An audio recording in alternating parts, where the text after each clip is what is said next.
アキラ、私と結婚してください。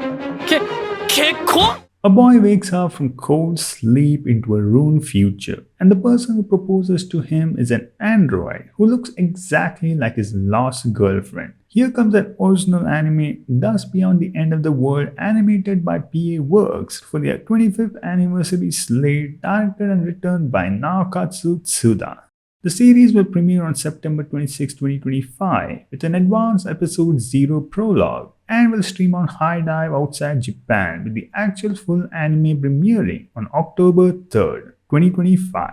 Akira wakes to a city of ruins and a civilization run by an organization called Oval, where the institution of marriage has been replaced by something called Elsie. Confused and alone, he is confronted by Yugure, an android who is a splitting image of Towasa, the girl he loved before he went under. Yugure asks him to marry her. Rather than accepting this as a fate or rejecting it outright, Akira walks with Yugure across a broken world, chasing the faint hope that the real Towasa still survives, and trying to understand what love means when memory, identity, and even biology can be rewritten. When you first hear the synopsis of Dusk Beyond the End of the World, and if you have read manga or watched enough anime, the immediate impression is that it's walking a familiar path. A protagonist wakes up from cryogenic sleep, okay, finds the world in ruins, okay, and discovers society has been reshaped by a mysterious organization and new systems of order.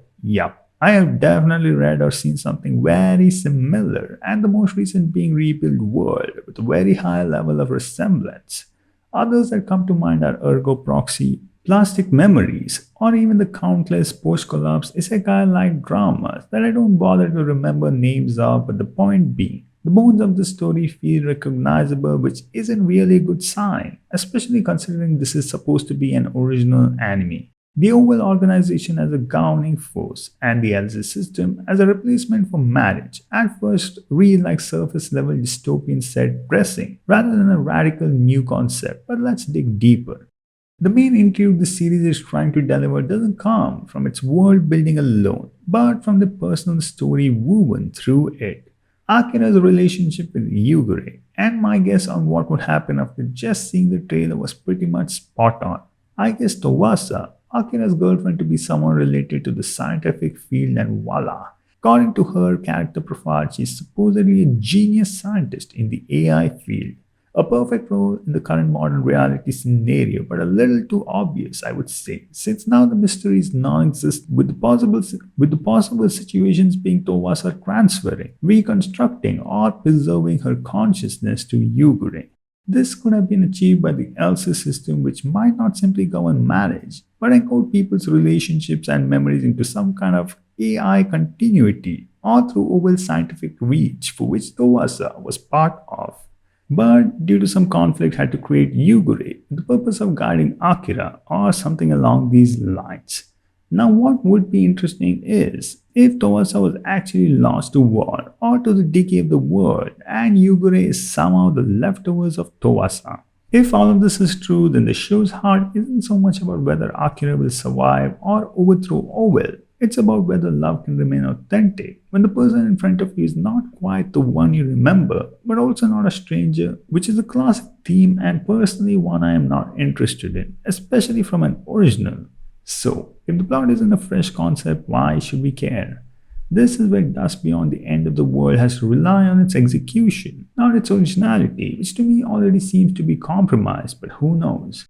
The key will be in how it uses this familiar tropes to tell a deeply personal and emotional story, and with PA Works known to take on slice-of-life fantasy premises like A Lull in the Sea and imbue them with an almost breathtaking emotional weight.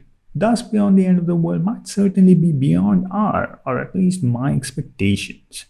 Other points I see that could be making this anime really stand out in terms of its plot is the LC system, which on surface is a replacement for traditional marriage, but maybe this isn't just about pairing people romantically, but also about preserving society through forced continuity of bonds like assigning partners based on genetic compatibility, social roles. Other than that, we have Oval, which rather than being just a bad guy in the background, would be fascinating to see as a tragic pragmatic system. For example, Owen actually trying to save humanity, maybe even tie Akira's Cairo sleep as part of a controlled experiment, making him not just a survivor but a piece in Owen's design. Now, this is interesting. Coming to what looks promising, the character designs look good and the animation looks clean, with PA Works having a solid reputation for original anime. From A Lull in the Sea to Shiro Bako, they blend emotional weight, thoughtful pacing, and stunning visuals. With Naokotsu Tsuda's history as director slash storyboarder, notably on high visual pieces like JoJo, we can expect the series to be cinematically framed. The anime seems to raise compelling ethical questions about AI and artificial life. Towa, a child genius leading development of androids, sparking debate on the morality of creating a life, which makes things much more entertaining and relevant. On the other hand, some news I read was that the protagonist Akira and his girlfriend Towasa grew up in the same household for 10 years after Akira's parents died. While they are not blood relatives, the show leans into the big sister dynamic, which might cause a few problems, but I don't see it being a big problem. In addition to this is the already spoken, the possible predictability and seemingly generic concept taking away the element of surprise. All in all, so far from the info presented, I'm not too sure about the series. Based on past reception of similar post-apocalyptic romance drama titles like Plastic Memories, Wavy, Guilty Crown, I don't think Dust Beyond the End of the World is going to be mainstream, but it should do good enough. There's really not much to predict on to really say for sure. So, who should watch this? Fans of emotionally charged, bittersweet sci-fi romances like Plastic Memories, Steins Gate, or Ergo Proxy, people who enjoy shows that question how love and identity adapt in a world reshaped by technology and social engineering, then this series might be for you. If you enjoyed this video, then do consider subscribing to my channel for more.